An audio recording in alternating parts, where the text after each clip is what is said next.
What's going on, Ben Clatterbuck? How's life, man? Oh, just another day in cold old Washington over here. Well, I mean, the temperature's not too bad in Spain, Ben. You know what I'm saying? Like, it's not too bad over here. Man, it was pretty hot over here. I'm on a family vacation in Spain, but that doesn't stop Coffee Experts Club, Ben. We don't stop doing Coffee Experts Club just because Aaron's on vacation. We don't do that. How's the coffee over there, FYI? Or I'm asking, I gotta know.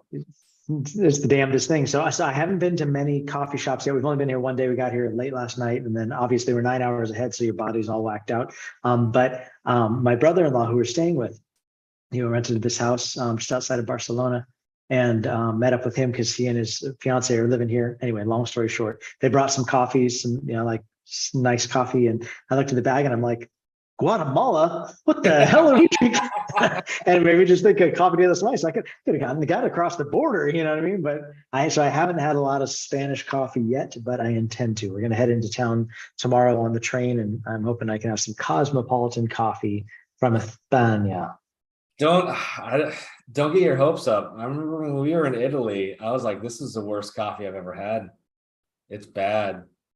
So Oh man, they don't do that's it not what I like want to hear, in the Ben. US.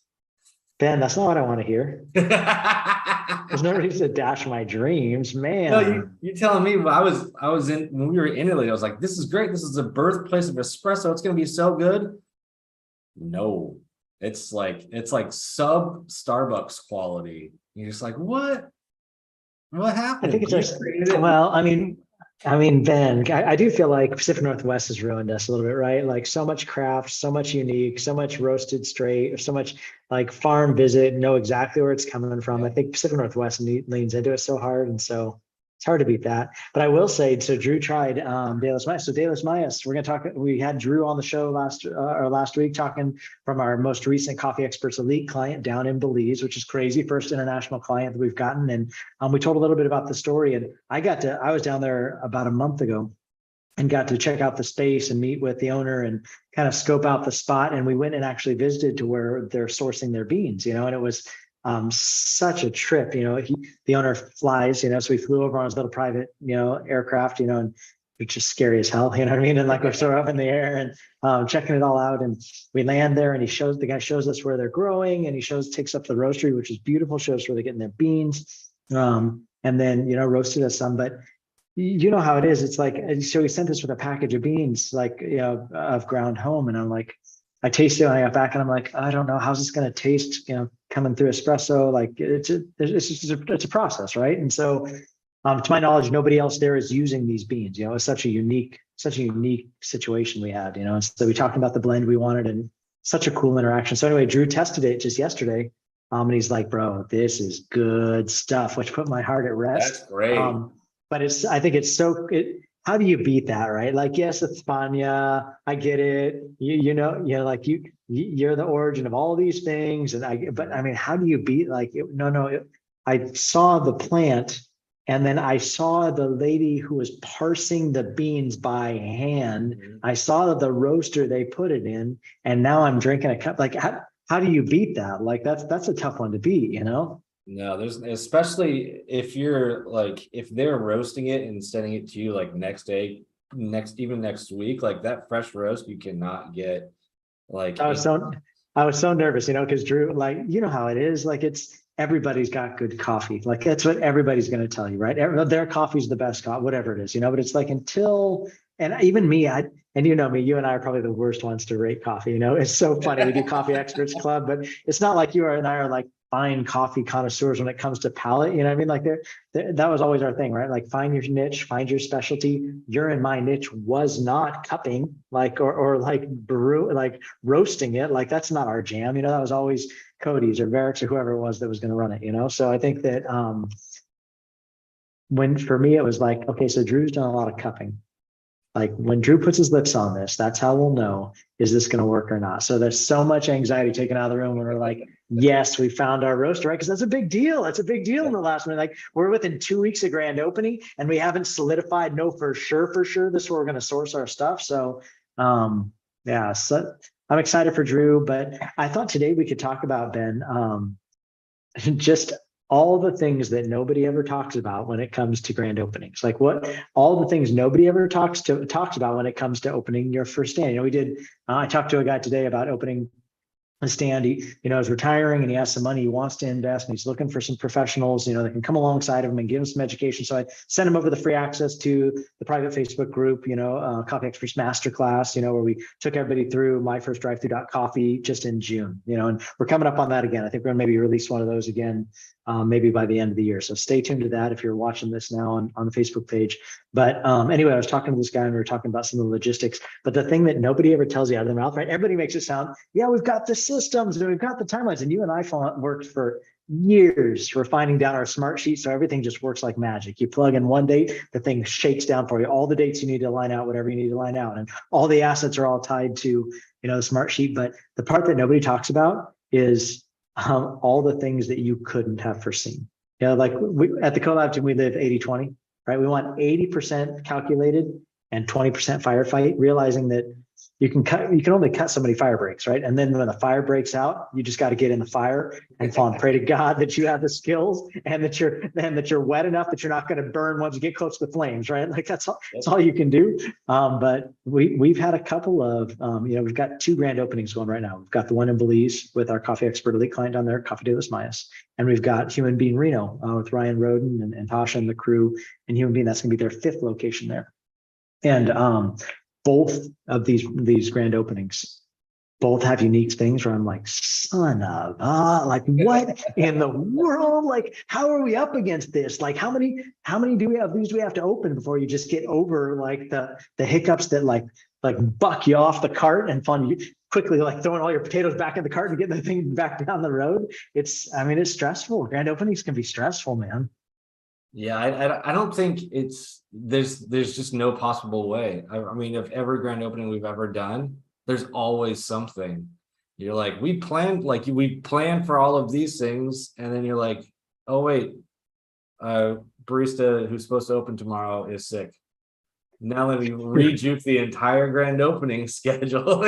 How many times does certificate of occupancy kick us in the nuts? You know what I mean? Like as far as like the things that, because we, especially at the Roasters days when it was early, right? You and me, it was a lot of our first grand openings, you know, like growing from 5 to 15, like that, you know, you learn your reps, right? You take your lumps, you know, and then you're just like, you learn from, you get better for it next time. But we would cut it so close on when construction. Wes was so funny about construction's done. Awesome. We're open next week or whatever it was, you know, so you would push it so tight, which was awesome. I mean, smart from Wes from an efficiency standpoint. Like, yeah, all of your landowners are going to want to start collecting money as soon as you like click on your light, and that comes right after construction. They don't want to sit around on a building that's there, and you're like, oh, I don't want to open that for 3 more months. They're like, the hell you do. The way we guarantee that is as soon as construction's done, you start the next month, you know? So it's like Wes was always like, I'm not paying a dime until I make a dime. Like that was always Wes's jam, you know? And so kudos to him, but it puts so much stress on you and me in the operations world of there's a lot of things that happen between construction, finishing,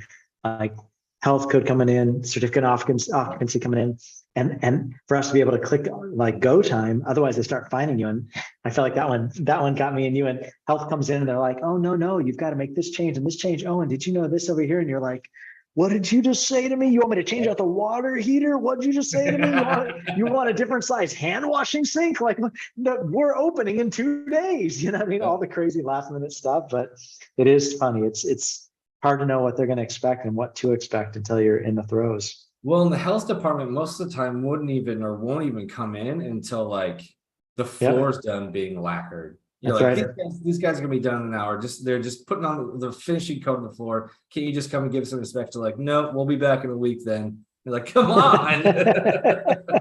I think towards the end there, we got them where they might do like an initial like perfunctory walkthrough, but I think it was only because we'd opened so many of them. And it was like a kindness that they would extend us. And you know, I know for me that the tough part about health department is it's not like you just call them on the phone and they come down this afternoon. You know, it's like you have to book weeks out. So how do you plan that one out? Like managing construction is stressful enough to get everybody out of there. Anybody that's managed construction knows that. It's a lot of times, no offense to any contractors watching this today, but it's kind of like managing your kids. You know what I mean? Like they'll get distracted and they'll go chase off on another project. You're like, whoa, we're not done with this yet. And I can't bring the other trade in until you're done. So get back over here. We need you to tie this off so I can bring the next trade in behind you. And at the end, it's kind of like herding cats. So then to be able to bank on when you need help to come through based upon how you're juggling your contractors and then how fast they're going to sign off with no hiccups. And then so you can pull the open sign on and kick open your doors. And then that's when the real chaos starts, right? That's all the people you schedule and all the grand opening stuff and all the announcements you have out there and all the deals you have. And Ben getting carpal tunnel by swiping so many gift cards so we can give away gift cards at the window. Like there's a lot that goes into it in these grand openings. Yeah, I think towards the end there, we started adding on an extra 3 months to every timeline a contractor would give us. They say we'll be done by October 3rd. You're like, okay, so we'll be open December 10th is what you And said. it was always quiet. Remember, we didn't tell them that. That was always between us. Like they would give us a date and we're like, well, we'll drive them like that's the date. But in our minds, we just know like this is just kind of the jam. And that way it was almost like Christmas came early when it happened earlier than we were expecting, because we were like, oh, wow, this guy's going to finish only a month late. We had given him another 2, Yep. But I know this, like, so pain point, let's talk about practical pain points. So if you're listening today's about all the things you should really know coming into it, right? Because we all want to hope for the best, right? We're always hoping for the best scenario, but like, it's always great to be prepared for the worst, right? Like let's lean for being hopeful, but let's be practical on what could happen. So let's talk about some practicalities. We've been trying to nurture this thing through in Human Being Reno. So, when we came to Human Being Reno, they'd already opened 4. This could be their 5th. And they told me when I got there, they're like, hey, so it takes forever down here in Reno to get through. It takes forever for us to get open. And I'm like, no, we got this. We can do this. 3 to 6 months. We open 3 to 6 months all the time. No problem. We got this. Now wait a minute. You've already made the agreement with the landlord. Wait a minute. She's already agreed to the lease. We've already got funding. No, we're good. Like we can get through this thing, no problem. And they have kicked me so hard in the nuts. Like, I'm like, what is going on? Like I was telling Ryan just yesterday, we had our L10 meeting with the Human Being Reno crew. And I said, hey, listen, it's not for lack of trying. Like every iteration, we've submitted for permits, they keep bringing back new red lines, submit again, they bring it back, more red lines. And at this point, it's gotten to be like, some of the things are feeling so asinine. And by this point, my patience has started to wear thin. I'm like, what are we talking about? The answer is yes. Whatever you just said, yeah, we'll do that. Like, just sign off, But this one has taken so many iterations. So I had put down, the smart sheets, you plug in the date that you think construction is going to be done so that you can grand open it. That's the way the whole smart sheet rattles, So I had put in worst case scenario, like we're talking worst case scenario, like October 1. Right? No, we're still in the iterations of back and forth with permits, which means they haven't even broken ground. And then you know how it goes, like in these kind of climates.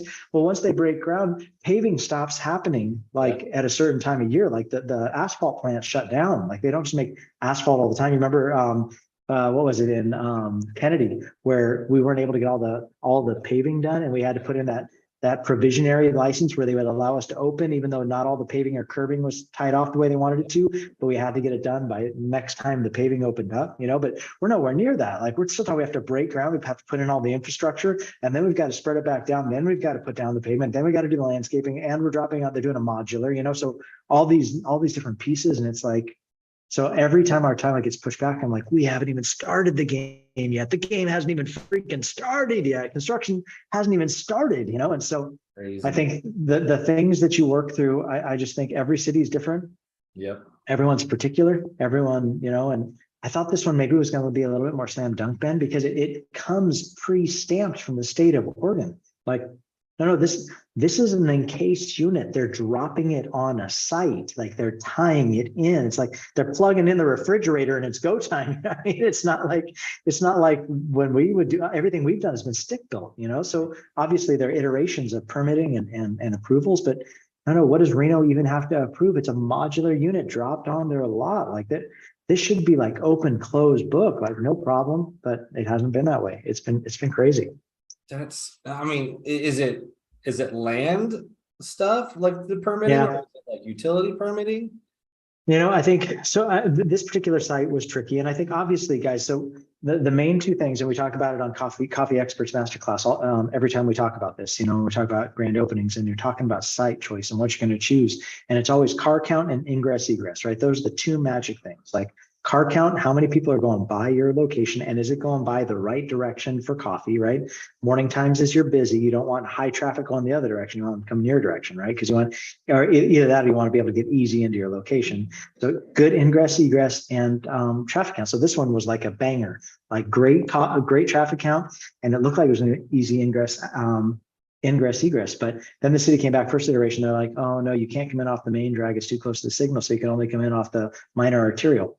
And so like I didn't love it, but I mean it was a banger site, and I didn't want to like close the book on it. But it was great. The human being corporate guys leaned in, and we went back to the city, and the city actually gave us access off the main drag. But you know how it is with it. At least this is my experience with cities is sometimes their yes just means they're going to give you a couple other no's downstream. Yeah. I mean, it's like you won the battle, but this ain't the war. You know what I mean? Like maybe you got to push this one through because we rattled it up. We had a friend that was a judge. The judge leaned in on the city. Like it was all these different things to make the magic happen. But it's like, bureaucracy, like it's just going to be another pain point downstream, So yeah, we got this beautiful ingress egress, and it's going to be awesome. And it's like, we had to change the whole orientation of the lot now, though, right? Because they want it to stack. Because if you're going to bring it off a major arterial, like you got to get it off the highway. They don't want cars ass out into the main drag, So yeah. We had to flip the whole orientation so we could stack on the whole lot to wrap it. So that was the first set of plans. So we had to go back to reiteration on plans, And then every iteration of plans, they're like, oh, well, now because the drive is turned a different way, you're going to be putting more cars that are going to stack along the neighbor fences. So you're going to have to build a bigger wall, all the normal BS, you know what I'm saying? So then we're talking about CMU wall on that whole side, which is that's not a cheap thing. That's like a $30,000 price tag you just dropped on me to put in a cinder block wall along the neighbors. What are we talking about? And so it's like all those little pieces. And then now this last iteration, they're like, no, when the disposal truck comes in, they're not going to be able to get in that way. So we're gonna have to change where the dumpster is, and that's going to change the orientation of how the stacking's got to go, like all these things. And then it was this last iteration, it was like, so they're not going to they don't like how that pavilion's set and where the bike rack's going to be. And I'm like, what the hell are we talking about? Like what, just tell them, I mean, they need a schematic on the pavilion. Like tell them we're not going to do a pavilion, no pavilion. We'll put in a pavilion and we'll put up tents for it at the beginning. I mean, like put up a temporary umbrella, but I guess because it was on the initial set of plans that were already initially stamped, we have to stick with it now. So it's like, it's just all the little bullshit, right? That you're just like, man, how is this what we're in the middle of right now? But it's part of it, and then you flip over to De Las Mayas. So, opening in Belize is a totally different thing, right? Like we're in the States, so much bureaucracy and you know me, Ben, like I don't tolerate bureaucracy for bureaucracy's sake very well. Like I have a really hard time with people telling me no, just because I didn't check off on the box like that. That makes me so like that. There's nothing like that costs people dollars and cents, and I'm paying this like state worker who doesn't care. Their job is just like check off, check not check off. Oh, it didn't check off, so you got to go back. That's going to cost thousands of dollars and cost your whole timeline 3 months because the boxes weren't like that. That bugs the shiz out of me. I can't stand that stuff, right? Well, the flip side of Belize is, oh no, they're no boxes. Oh, boxes? No, we don't even have boxes here. What do you want to do? So it's like so free, but like, so we get in the middle of it with Drew, and we're getting all, and you know how it goes, like getting that stuff down there and getting all your machines down there, and like we're bringing Pacific Northwest coffee style to tourists in Belize for this owner. He sees the opportunity. There's some great opportunity for Americans coming down. How can we help him with that? So it's all the systems that we know. We're just helping getting him situated. So, we're sending everything down there, but it's got a longer timeline to get down to Texas, to Texas first, then to Texas to Belize. So that part of it is enough of a jam, right? Like you're talking about longer timelines, longer everything, to get it down there. So we get most of it down there. It's a hassle with the importer exporter. Like, how is this really working? Like, when is this going to show up? So we're not even thinking about the things that normally think about of, okay, so we assume things like hot water. There's hot water here. Nope. So tied into so we need to tie these things into the sewer here. Nope. Like things they were just like, wait a minute, what are we talking about right now? Like this stuff that's like so basic, but they're standards in the states for a reason. Yeah. You know what I'm saying? Like, and yeah, bureaucracy sucks for bureaucracy's sake, but the beauty about that is, that whatever location you roll up into, there's just like Everything's set. equanimous standards. You know what I mean? Like you don't have to wonder about any of those things. Say, yes, it's going to tie into the sewer line. Of course, you're going to have hot water. Of course, that these things are going to work, right? Like, but there just aren't standards like that there. So I think that's been a learning curve for Drew and I, because things that we normally we don't even think about. No, that's just like basics. That's not any of the pain points. The pain points are over here, but it's crazy when you get all of this over here handled, and then you're like, what the hell did you just say? Like, and then this whole thing over here becomes a whole new pretzel that you get tangled up in. And all this stuff can't happen, kind of like with Reno. Like until you get the permit signing, you can't even break ground, let alone all the pain that you and I help with the lift in after that happens. Because similar with De Los Mayas, we have this whole side all like masterfully. We've already hired all our applicants. You know what I mean? Like we're already trying to put them through training, but we're still waiting on some of the machines. So we're trying to like dovetail all the pieces together. But then you hit things like that where you're like, wait a minute, what? Like, we're sending a guy down, a technician from the States, to help tie in all the machines and everything. And like, some of that stuff's tricky when it's not all standard. So it's been The crazy. question is, which would you rather? No bureaucracy or no standards? No, I think I would take no standards every day of the week, because I feel like no standards, that still leaves me in the captain's seat, right? Like, and it's not like I want power. It's just I want the ability to control the timeline, and when you at least have all the cards, you control the timeline. What I hate is giving up timeline controls. Yeah. Because then it's like, so this is always my go-to move. Any of you vendors that have ever worked with me who are watching today, this is my go-to move. So I'm telling my cards like as I'm playing my poker hand. My go-to move is when I start getting locked up, when I'm working with other vendors, my thing is, hey, you're making me look bad. You're making me look like I can't hold a timeline. Right? Because that's usually I'm the owner representative working with the contractors, working with the city, working with the planning committee, working with whatever it is. And we've paid this person a lump sum of money to do their expertise, their specialty, but it's my job to manage the timeline. Like we have people behind you that are waiting on you. We have to get these things through because this guy over here can't start until you're done there. Please help me out here, man. You're making me look bad. You're making me look like I can't control the timeline, and so then it's part of a bigger play. But that's really one of the only cards you have once somebody else has your control, you know what I mean? But like once you push it into a bureaucratic system, you're like, is that going to be 8 days? Is that going to be 8 weeks? Like what are we talking about right now? So I think that I would prefer this way, but I say that now we're not open yet. So maybe ask me a couple weeks. We already had to push the grand opening a week, and I'm hoping like we're trying to slow roll that because the pain. I think we had that a couple of times with roasters, a couple of locations where we had hired the people, and then timeline got stretched funky, and then it's like, well, you can't just ask these new hires just to wait around. You know what I mean? It's like you want to get them in there training. Like these people in Belize that we hired, the majority of them have no baristaing skills, so you want to get them in there pulling shots, steaming milk, like speed service strength. Like we want to get them in there, like understanding what it is that we're working on, because we're bringing a culture too. It's not just the ability to serve good tasting coffee. It's fast, good customer service, and like as many customers as you can push through your window, right? That you can push out your door, because that's how you make money at the coffee game. You don't make money at like slow roll, like let me do this super long pour over. Like I get it, the craft, and I get it, the taste, and maybe that's the way we all like it. But if you want to make money at coffee, you better be turning like less than 2-minute cart times. Like you better fall and be stacking them. You better keep it moving. Otherwise, like you need that kind of volume to make it work. So it's very true. It's very true. Yeah, I remember. It's funny. It makes me think of, I think it was our Kennedy location that we opened, and the lot sat right on the divider between two cities. One was it was Richland and West Richland, right? And they couldn't decide.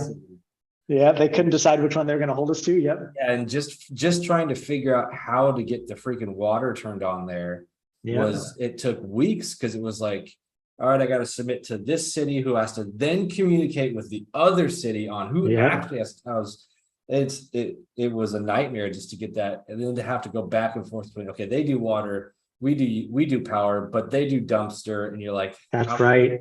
What am I supposed to do with this? No, that lot was so unique, and like my kudos to Wes. That turned into the best store that they ever opened. You know what I mean, like he drove by it time and time again. He's like, I know that lot's going to be great. And then remember, that was one of the first lots he actually purchased. You know, like this was going to be a build from the ground up, his own money going into it. Bought the lot, built it up, and then we went through all those pain points with the residents, right? Because the residents weren't sure they wanted a coffee shop on the corner, so we went through all those battles at the city, and Wes finally won, and we thought, yeah, we finally won. It took us forever. I think it took us like 2 years to get through that whole gauntlet. You know what I mean? We get all the way through it, and we start going through the iterations of, like you're saying, permitting and setting all those things up. And I remember that was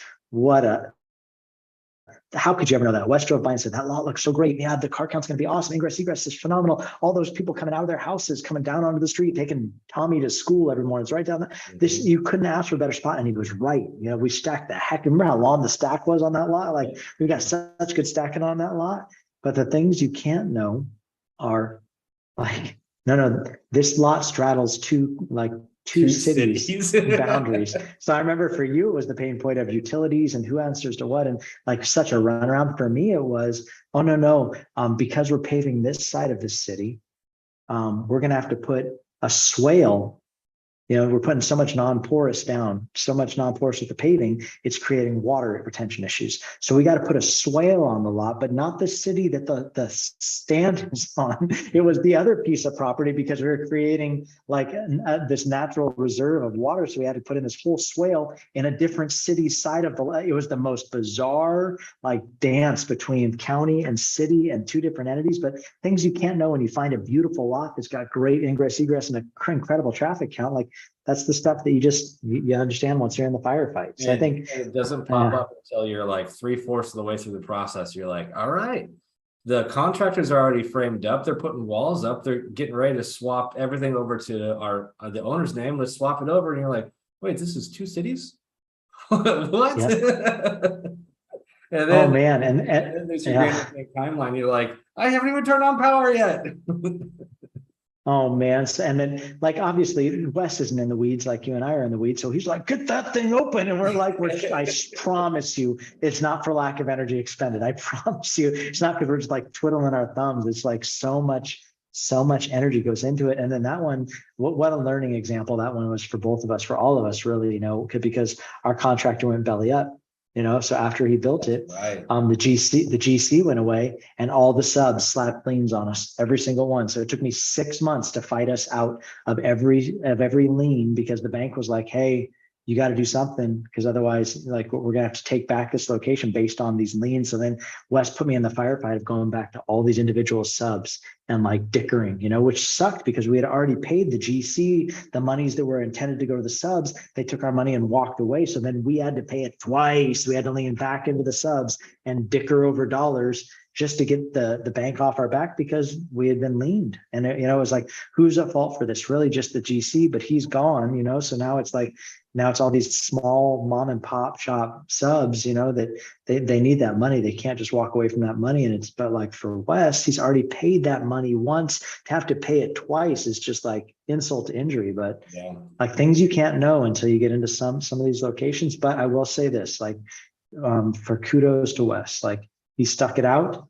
And that location was a banger, and that location paid for itself within the first several months. Like that came out just like out of the gates, punching at Road 68 and Richland. And within the year, it passed our two largest stores because it was so well done. But it wasn't an easy win, that's for sure. It wasn't an easy slam dunk.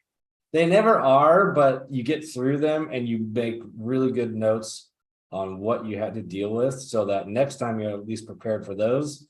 And then there's the new hiccups that come. I didn't order enough product. Like, what do you do? You go, okay, make sure I order enough strawberry smoothie mix next time. You order it next time, right. You run out of peach smoothie mix. That's right. Peach, I was going to say, Peach gave you a run for your money one year too. Oh man, all the things. So I think probably moral of the story today from Coffee Experts Club is just know, like, plan for the 80%, like do your best, like take all the guesswork out of the things you can take the guesswork, knowing there's probably going to be 20% of guesswork, that all you can do is firefight. And when you're in the firefight, you want a good team, right? Like that's the key. like make sure you got good people at your back. And I think Ben and you and I always had so much respect for you for the things you put together on your end of things for all those years working with roasters. And then obviously we've gone on now to do it for several other great coffee entrepreneurs out there. But I just think have a good team at your back. And I think if you're watching this, and you don't know what we do, we would love to come alongside you. The Collab team is always looking for coffee experts, coffee people to join in that we can help with. So, and calling us, we would love that. So Ben, thanks for hanging out for another Coffee Experts. Yes, And we'll sir. talk to you next week. Have fun in See you, brother. Spain.